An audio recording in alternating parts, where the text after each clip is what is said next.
ರಾಜ್ಯದ ಜಲಾಶಯಗಳು ತುಂಬಿ ಹರಿತಾ ಇದ್ದಾವೆ. ಇವತ್ತು ಮಂಡ್ಯ ಸೇರಿದಂತೆ ರಾಮನಗರ ಜಿಲ್ಲೆಯ ಕೆರೆಗಳು ಬಣಗುಡ್ತಾ ಇದ್ದಾವೆ. ನಾವು ತಮಿಳುನಾಡಿಗೆ ಪ್ರಾಧಿಕಾರದ ಆದೇಶದನ್ವಯ ಬಿಡಬೇಕಂತ ನೀರು ಬಿಟ್ಟು ಕೂಡ 10 ವರ್ಷಗಳಲ್ಲಿ 1200 TMC ನೀರು ಹರಿದೋಗಿದೆ. ಆ ಕಾರಣಕ್ಕೆ ಮೇಕೆದಾಟು ಬಳಿ 67 TMC ಸಾಮರ್ಥ್ಯದ ಕುಡಿಯುವ ನೀರಿನ ಯೋಜನೆಯನ್ನು ಅಣೆಕಟ್ಟನ್ನು ಕಟ್ಟಬೇಕು, ವಿದ್ಯುತ್ ಯೋಜನೆಯನ್ನು ಮಾಡ್ಕೋಬೇಕು. ಹಾಗೆಯೇ ಸತ್ಯಗಲ ಕುಡಿಯುವ ನೀರಿನ ಯೋಜನೆಯಿಂದ ರಾಮನಗರದ ಎಲ್ಲ ಕೆರೆಗಳನ್ನು ತಕ್ಷಣ ತುಂಬಿಸಬೇಕು ಅಂತೇಳಿ ನಾವು ಸರ್ಕಾರವನ್ನು ಆಗ್ರಹ ಮಾಡ್ತಾಯಿದ್ದೇವೆ.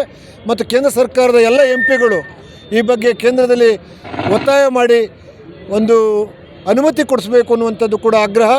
ಮತ್ತು ತಮಿಳುನಾಡು ಕೂಡ ಈ ಥರ ತಗಾದೆ ತೆಗಿಬಾರ್ದು ಸ್ಟಾಲಿನ್ ಅವರು ಅಂತ ಹೇಳುವಂಥ ಒಂದು ಹೋರಾಟವನ್ನು ಇವತ್ತು ಕಸ್ತೂರಿ ಕರ್ನಾಟಕ ಜನಪರಕ್ಕೆ ಮಾಡ್ತಾಯಿದೆ.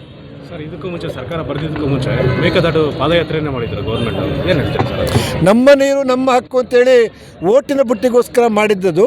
ಅದಾದಮೇಲೆ ಅವರು ಮರೆತರು. ಅದ್ರ ಬಗ್ಗೆ ಕಾನೂನು ಸಮರ ಮಾಡಬೇಕಾಗಿತ್ತು, ಕೋರ್ಟ್ಗೆ ಹೋಗ್ಬೋದಾಗಿತ್ತು. ಮತ್ತು ಎಷ್ಟು ಜಮೀನನ್ನು ಕಾಯ್ದಿರಿಸಿದ್ದೀವಿ, ನಾವು ಮರಗಳನ್ನು ಬೇರೆ ಕಡೆ ಸ್ಥಳಾಂತರಕ್ಕೆ ಏನು ಮಾಡಿದ್ದೀವಿ, ಕಾಡು ಬೆಳೆಸೋಕ್ಕೆ ಏನು ಪ್ಲ್ಯಾನ್ ಮಾಡಿದ್ದೀವಿ ಅಂತ ಅನ್ನೋದೆಲ್ಲನೂ ಸವಿವರವಾಗಿ ಕೋರ್ಟ್ ಮುಂದೆ ಹೇಳಿ ತಗೋಬೋದಾಗಿತ್ತು. ಆದರೆ ಅಧಿಕಾರದ ಕಿತ್ತಾಟಕ್ಕೋಸ್ಕರ ಗದ್ದುಗೆ ಗುದ್ದಾಟದಲ್ಲಿ ನೀರಿನ ವಿಚಾರದಲ್ಲಿ ಅವರು ನಿಷ್ಕ್ರಿಯ ಆಗೋರು ಅಂತ ಹೇಳಲಿಕ್ಕೆ ಇಷ್ಟಪಡ್ತೇನೆ. ಕುಮಾರಸ್ವಾಮಿ ಅವರು ಹೇಳಿದ್ದಾರೆ, ಕಾಂಗ್ರೆಸ್ ಅವರು ಫಸ್ಟ್ ತಮಿಳುನಾಡು ಸರ್ಕಾರದಿಂದ ಪರ್ಮಿಷನ್ ತಗೊಳ್ಳಿ, ಆಮೇಲೆ ನಾವು 2 ದಿನ ಕುಮಾರಸ್ವಾಮಿ ಅವ್ರಿಗೆ ಹೇಳ್ತೀವಿ ನಾವು. ಕುಮಾರಸ್ವಾಮಿಯವರು, DK ಶಿವಕುಮಾರ್ ಎಲ್ಲ ಎರಡು ಮುಖಗಳು ಒಂದೇ ಇದು. ಯಾಕೆಂದರೆ ಅವರು ಕೂಡ ಕೇಂದ್ರದಲ್ಲಿ ಪ್ರಭಾವಿ ಸಚಿವರು, ಪ್ರಾದೇಶಿಕ ಪಕ್ಷದಿಂದ ಮೂಡು ಬಂದಂಥವ್ರು.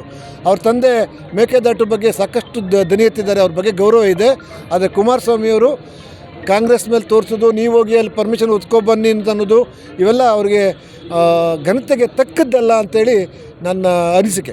ಸರ್ಕಾರಕ್ಕೆ ನೀವು ಎಷ್ಟು ದಿನ ಗಡುವು ಕೊಡ್ತೀರಾ ಸರ್? ಡಿಸೆಂಬರ್ ತಿಂಗಳವರೆಗೂ ಗಡುವು ಕೊಟ್ಟಿದ್ದೀವಿ.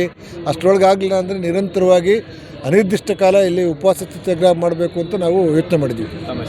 ರಮೇಶ್ ಗೌಡ ಅಂತೇಳಿ ಕಸ್ತೂರಿ ಕರ್ನಾಟಕ ಜನಪರ ವೇದಿಕೆ ರಾಜ್ಯಾಧ್ಯಕ್ಷರು.